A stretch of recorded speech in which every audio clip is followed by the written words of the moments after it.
उसके बाद हम ये देखते हैं कि जैसे ही फांग वहाँ से गुजर रहा होता है, वहाँ पे लोग बात कर रहे होते हैं। हम ये बात कर रहे होते हैं कि डिप्टी कैप्टन बेई का जो स्ट्रेंथ है, अगर किसने सोचा होगा, अगर कैप्टन यांग उनके साथ जाते तो आखिर ऐसा नहीं होता। आखिर एक एम्बुश कैसे हो सकता है? आखिर इस कॉन्फ्लिक्ट के पीछे क्या स्टोरी है? मैंने ये सुना है कि डिप्टी बेई डिससेटिस्फाइड थे लूज़ करने के बाद कैप्टन सिलेक्शन कंपटीशन में। पर कैप्टन यांग का जो लक है, वो तो एक पैसिव एबिलिटी है। अपार्ट फ्रॉम उनका जो एक्स्ट्राऑर्डिनरी लक है, उनके पास कोई भी कॉम्बैट पावर नहीं है। वो पहले से ही the weakest captain by spirit masters बुलाए जाते हैं, वो भी दूसरे सिटी से। मतलब यहाँ पे एक लड़की बोल रही होती है उस इंसान को कि पर डेप्यूटी बे जो है, उन्हें ये बोला जाता है कि वो इनविंसिबल है सेकंड रैंक स्पिरिट मास्टर्स के बीच में।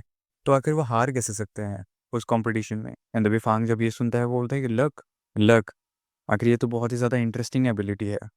एंड तभी वो लड़की बात कर रही होती है उस असिस्टेंट से कि वो प्योरली बस डम लक से जीते हैं ड्यूरिंग द कंपटीशन।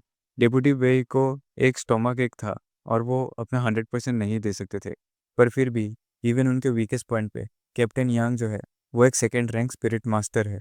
तभी वो असिस्टेंट बोलता है कि हाँ, तो उन्होंने वो जो कंपटीशन है, वो पॉज क्यों नहीं कर दिया और रीशेड्यूल कर देना चाहिए था।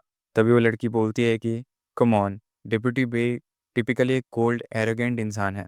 वो बीच में जो कंपटीशन को पॉज नहीं कर सकते हैं, बस बाथरूम यूज़ करने के लिए, वो भी सबके सामने। वो इससे बेहतर है कि मर जाते हैं। तभी वो असिस्टेंट बोलता है कि तो इसका ये मतलब है कि उन्होंने प्रिटेंड किया कि कुछ भी गलत नहीं है और लड़ाई करते रहे, और किसी को ये भी पता नहीं था कि उन्हें डायरिया है। पर फिर भी बहुत सारे ऐसे पर्सपेक्टिव है स्पिरिट मास्टर्स की वहाँ पे बीच में, जब वो प्रेजेंट थे, एंड जैसे ही फंग वहाँ से गुजर रहा होता है, वो एंड में ये सोचते हुए जाता है कि ये कितना ही ज़्यादा स्मेली गॉसिप है, पर फिर भी कोई भी यूज़फुल इन्फॉर्मेशन नहीं है। जैसे ही वो जा रहा होता है, उधर पे एक दूसरा असिस्टेंट दरवाज़ा खोलता है और वो बोलता है कि जल्दी से जल्दी सब के सब कॉन्फ्रेंस रूम में आओ, कैप्टन यांग आ चुके हैं और डायरेक्टर वांग ने सबको इमरजेंसी मीटिंग के लिए बुलाया है। एंड तभी सब लोग फटाफट से रश करके वो उस रूम के अंदर जाने लगते हैं। एंड फांग सोचता है कि एक इमरजेंसी मीटिंग रिवील कर सकता है बहुत सारे की इन्फॉर्मेशंस को। उसके बाद हम देखते हैं कि सारे जितने भी स्पिरिट मास्टर्स हैं और उनके असिस्टेंट सब उस कॉन्फ्रेंस रूम में बैठे हुए हैं। एंड हमें दिखता है कि वहाँ पे स्मोक है, काइंड ऑफ। एंड फांग बोलता है कि आखिर किस में इतनी ज़्यादा हिम्मत है स्मोक करने के लिए, वो भी एक इमरजेंसी मीटिंग में। एंड ही सीज कि वहाँ पे एक आदमी बैठा हुआ है जो स्मोक कर रहा है। एंड वो जो आदमी है, वो ये बोल रहा होता है कि लिटिल बेई, अच्छा। एंड वहाँ पे उसने ऑलमोस्ट 10 से ज़्यादा ही सिगरेट पी रखा होता है। तभी फांग सोचता है कि वो पक्का ही कैप्टन यांग है जो इतना ज़्यादा डिजेक्टेड दिख रहा है। उनका जो रिलेशनशिप है, वो इतना ज़्यादा बुरा नहीं बोला जा सकता है जितना रूमर्स ने सजेस्ट किया है। एंड ये सब होने के बाद ही हमें दिखता है कि मिस्टर वांग जो है, वो ये बोल रहे होते हैं पीछे में दिखा के कि ये जो सुपर नेचुरल एंटिटी है, इसका कोड नेम है शैडो एंटिटी। और इसका जो करंट नोन एबिलिटी है, वो है कि ये छुप जाता है शैडोज के अंदर। डेप्यूटी कैप्टन बे जो थे, जब वो लड़ाई कर रहे थे उस हेडलेस स्पिरिचुअल एंटिटी के साथ, तो उन्हें इस शैडो एंटिटी का जो प्रेजेंस है वो डिटेक्ट ही नहीं हुआ था। नो मैटर वो कितना ज़्यादा फास्ट था, वो एस्केप नहीं कर पाए इसके शैडोज को। एज ए रिजल्ट वो एम्बुश हो गए शैडो एंटिटी की वजह से, और वो सीरियसली इंजर्ड हो गए थे। और इन दी एंड वो मारे गए, वो भी उस हेडलेस स्पिरिचुअल एंटिटी के हाथों। कैप्टन यांग ने ऑलरेडी एलिमिनेट कर दिया है उस हेडलेस सुपर नेचुरल एंटिटी को, लेकिन वो जो शैडो एंटिटी था, वो बहुत ही ज़्यादा अभी लार्ज है। सो हमारा नेक्स्ट स्टेप जो है, वो ये है कि हम फोकस कर सके सारे एफर्ट्स लगाने में कि उस शैडो एंटिटी को ढूंढेंगे और कम्प्लीटली इस इंसिडेंट को रिजॉल्व कर सके। और हाँ, हमें बदला लेना होगा बेई की मौत का। खैर, ये सब जो ट्रेजेडी है, उन सब के अलावा हमारे पास एक गुड न्यूज़ है कि हमारे जो कैप्टन यांग मिंग है, वो सक्सेसफुली एडवांस हो चुके हैं एक थर्ड टीयर स्पिरिट मास्टर में। और वो अब among the top tier spirit masters में आते हैं। एंड तभी सब असिस्टेंट वगैरह सब खुश हो रखे होते हैं एंड बोलते हैं कि ओ माय गॉड, एल्बिटिंग सिटी का जो स्ट्रेंथ है, अब कहने जाने पे एक अच्छे हाथों में जा चुका है, जो कि है यांग मिंग। तभी वो हमसे सोच रहा होता है कि इसका ये मतलब है कि यांग ने more than 41% of spiritual power अपना एवेकन कर लिया है। और मैं वंडर कर रहा हूँ कि आखिर क्या इफ़ेक्ट होता है एक थर्ड टीयर के लक का। एंड तभी हम देखते हैं कि यांग जो है वो वहाँ पे स्मोक करने के बाद खड़ा होता है और पैकेट लेने के बाद ये बोलता है कि ये ख़त्म हो चुका है। एंड फिर वो दूसरी तरफ देख के बोलता है कि हे, क्या तुम्हारे पास और सिगरेट्स हैं? यांग मिंग, तुम एक थर्ड टियर स्पिरिट मास्टर बन चुके हो। जो सेफ्टी है एल्बिटेंग सिटी का, अब वो तुम्हारे ऊपर डिपेंड करता है। एंड जैसे ही वांग ये सब बोल रहा होता है यांगमिंग को, तभी हम देखते हैं कि यांगमिंग खड़ा होता है और वो सिगरेट ढूंढने के लिए निकल जाता है।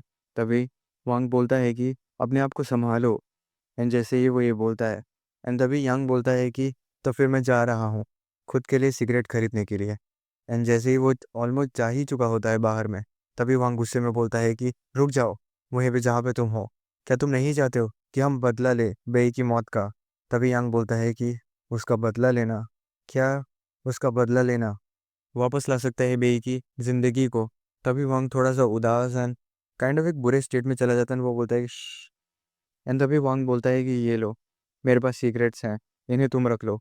एंड फिर यांग उन्हें लेने के बाद बोलता है कि तुमने मुझे ये पहले ही क्यों नहीं दे दिया था? वाओ, प्योर चीफ वांग, तुम सच में एक अच्छी ज़िंदगी जीते हो। तुम प्रीमियम ब्रांड्स को स्मोक करते हो हर दिन। एंड तभी वांग बोलता है कि चुप हो जाओ। तभी फांग वहाँ पे खड़ा होकर ये सोच रहा होता है कि ये है कैप्टन यांग। इंटरेस्टिंगली ये बहुत ज़्यादा काम और रिस्ट्रेंड है, और उससे ज़्यादा ये रैशनल है। इवन वो एक थर्ड रैंक स्पिरिट मास्टर है। उसने अभी तक कोई भी ऐसा साइन शो नहीं किया है जो कि मेंटल डिस्टॉर्शन की तरफ पॉइंट करे।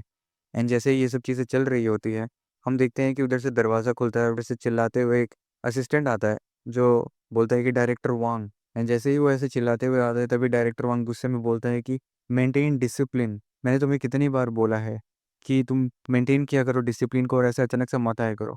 आखिर अभी क्या हुआ है? एंड तभी हम देखते हैं कि वो जो असिस्टेंट है उसके कपड़े नहीं हैं।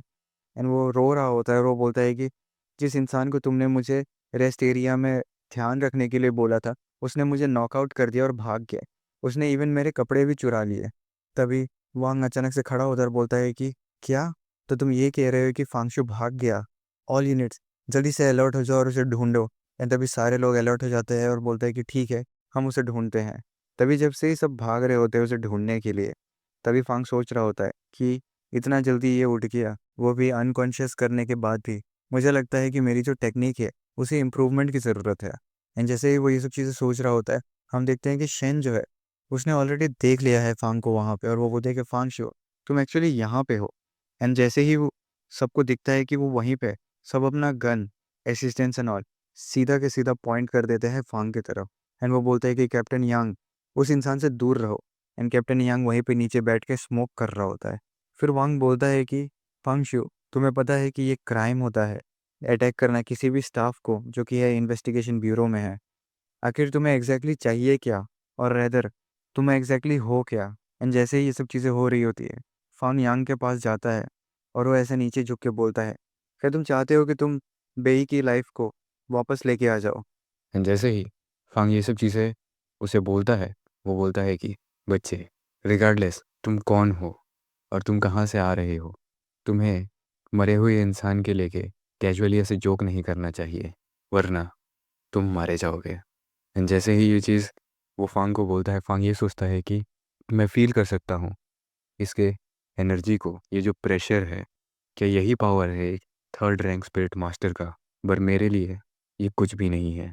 वेल, तुम्हें मुझे बस आंसर करना है कि क्या तुम नहीं चाहते कि वो वापस आए? एंड ये जो पार्ट है वो यहीं पे ख़त्म हो जाता है। It's not a game, it's a rich thing.